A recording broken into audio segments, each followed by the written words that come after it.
Long years ago, we made a tryst with destiny, and now the time comes when we shall redeem our pledge, not wholly or in full measure, but very substantially.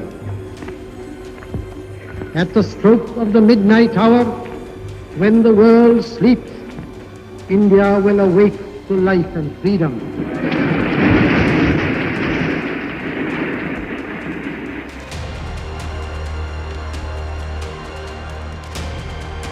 For most Indians, freedom came on 15th August 1947. But for some corners of this vast nation, it arrived years later.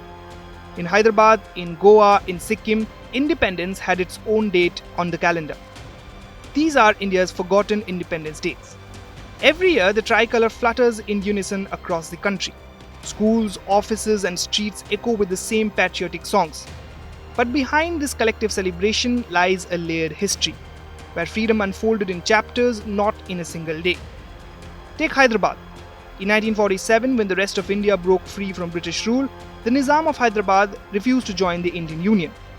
For more than a year, this princely state stood apart, even as the rest of the country took its first steps as a democracy. It was only in September 1948, after Operation Polo by Indian forces, that Hyderabad merged into India. For many here, that was the real Independence Day.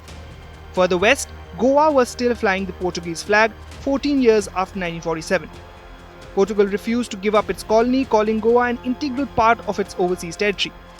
In December 1961, the Indian Armed Forces launched Operation Vijay, ending 451 years of colonial rule in Goa. Goa celebrates this as its Liberation Day, a reminder that for them, independence came a decade and a half later than the rest of India.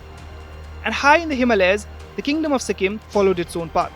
An independent monarchy, it became India's protectorate in 1950, but it wasn't until 1975, after a referendum, that Sikkim officially became India's 22nd state. For Sikkimese citizens, 16th May is the date that marks their integration into the Indian story. These moments, Hyderabad's merger, Goa's liberation, Sikkim's integration, are part of the same journey that began in 1947. They show that independence was not a single sunrise, but a series of dawns breaking across different horizons. On this 15th August, as the nation comes together under one flag, perhaps it's worth remembering freedom in India has many birthdays, and every one of them deserves to be celebrated. With Jyoti Shukla, Bureau Report, India Today Global.